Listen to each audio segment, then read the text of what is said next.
Writers, I need to have a word with you. Why are these girls stitching up Farron and she's not going to the ER? I've had enough of these shenanigans. As I'm watching this episode, it's giving me like hints of Scream 4. Like, remember when Charlie was the killer and he was like uploading the videos, like live streaming it and like uploading the videos on the net? That's what I feel like these killers are doing. Like, I feel like there's a group who's in the group, it's going to be revealed soon, but I feel like they are, every single time they test these girls, I feel like they are recording it and they're trying to upload it to Spooky Spaghetti to make their own film. At least that's my theory so far.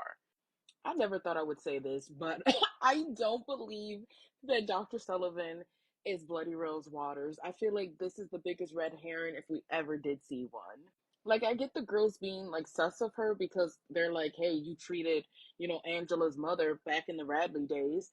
But at the end of the day, everything Dr. Sullivan said was true. When it comes to um patients, like, you can't disclose who you saw prior or after, just like she won't be able to disclose that she saw these girls or our OG girls. So granted, I understand they're in high school, so they don't, see it that way. They don't know that information, but I definitely don't believe that Dr. Sullivan is, who would have thought I would say this? I don't think she's doing anything shady. Shockingly and surprised. I didn't see that on my bingo card for 2024. So Wes finds out that Tabby was filming her short film in the movie theater without his permission. So he's scolding her. I'm noticing Christian's face. I don't know if you guys saw his face as well too. He looked like he wanted to murder Wes right then and there. So when Wes leaves, Christian decides to tell Tabby that he doesn't trust Wes and that he has darkness in him. I'm like, are you projecting much? Because your face read darkness to me. I'm like, I'm just waiting for you to be revealed, sir. Also, I get the strange feeling that Wes was lying about going to NYU. Like, I feel like, I don't know if they're setting him up to look like a red herring. And I don't know if we're gonna find out sooner or later that like he's been lying about going to NYU and that he could help Tabby when it comes to her filmmaking. Like, I feel like that's gonna be exposed and that's gonna make her trust Christian a whole lot more and like lose faith and trust into Wes. What just happened? Did Wes, this almost 30-year-old man, just quit his job out of nowhere and was like, you two teenagers, Christian and Tabby, make sure that you guys handle the Friday the 13th movie marathon that's about to happen? Like, what? I also definitely feel like Wes was lying about going to NYU, especially when he tried to say that Tabby got her film selected because of the diversity card. Like, what the hell is he talking about? And I tried. They really wanted to make me laugh. I love the writers for that. When he said it's so much harder for a straight white dude to thrive in this climate, like, stop it. Oh, and he not only did he say it's so much harder for a straight white guy to thrive in this climate, he was like, and everybody knows it. Like, who is he talking to in his incel group chat? Like, I cannot. But also, I did not like that Tabby like decided that she wanted to challenge West with a movie off because now I feel like Christian has put the battery in her back, and I think he's also aware of this. Like, he's like, "Oh, I have her trusting me. I'm manipulating her. I have her activated." So I feel really bad because I feel like he's starting to manipulate her. Don't get me wrong. We all know West isn't ish, and he's shady as hell, and he's a creep, and I don't even know why he's still here. But I feel like he's definitely starting to see how can I twist and manipulate Tabby? How can I change her perspective on people? And it's crazy. Like, I feel like he's getting off to this. So now Miles' grandmother is on Spooky Spaghetti. My God, who isn't at this point? So she just watched a video where there's a Bloody Rose cult. They were saying the reckoning is coming soon and that they have to prove their devotion to her or risk the wrath. So this has me feeling like there's too many variables now. So there could be a mother who's trying to avenge. There could be somebody who's obsessed with horror movies and wants to create their own one. And now we have this cult running around. But even with this Bloody Rose Water cult that is cutting their foreheads open and letting the blood bleed, um, I get this feeling like that they're going to, like, sometimes when it's Halloween and they do gang initiations and they just attack like innocent people, I feel like that's what's more so going to happen, but I could be wrong.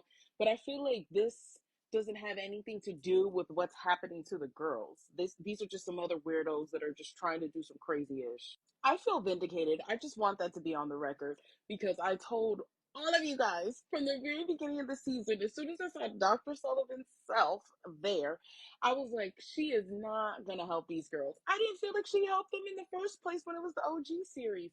Now, once again, I don't feel like she's part of this Bloody Rose water stuff, but I feel like that was like really shitty for the show to bring her back only for her to be worse than what she was in the OG series. Like, I understand where she's coming from, where she wanted to write a book to help other girls who have gone through extreme traumatic events. Kudos to you, but girl, you know you cannot record people without their permission, especially their trauma. Like, she is. Well, you know what? I am happy because now she's finally not going to be able to practice because I didn't feel like she should have been practicing when it was the OG series because she let Mona intimidate her. And even if you wanted to leave because she threatened your son, okay, what are you gonna do for these girls who were like watching you? So she was a bad therapist then, and she's an even worse one now. Also, I'm loving that they're giving my girl Farron her flowers at church. But when I was watching this whole scene play out, I'm starting to notice that cults are a very big theme this season. Like we just saw the whole Bloody Rose Water Reckoning coming soon cult, and let's be real, the Reverend is running a cult right now in the church. So it feels like, is there like another cult that we aren't sure of, or maybe more so the Murder Club that Christian's a part of, but it's like who else is also in that club too? Like I know we need an excuse to go to, Camp Millwood because some crazy stuff is about to pop off. I haven't been there yet. I haven't watched it yet.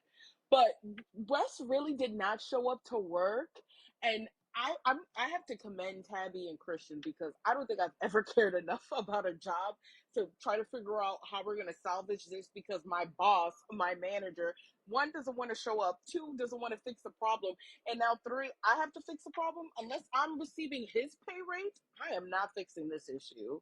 But let's continue. So Greg just said that only Henry and Kelly are in the inner circle, which now makes sense a little bit more about why I was feeling cult vibes.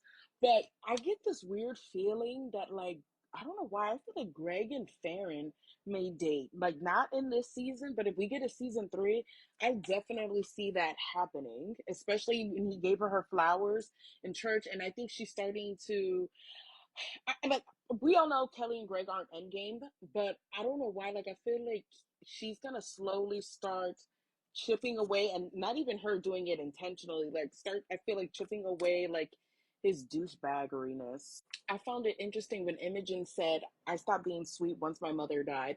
Like I feel like if there's anybody who's gonna be a betrayer in this group, it's definitely her. But I don't feel like that would be something that plays out this season.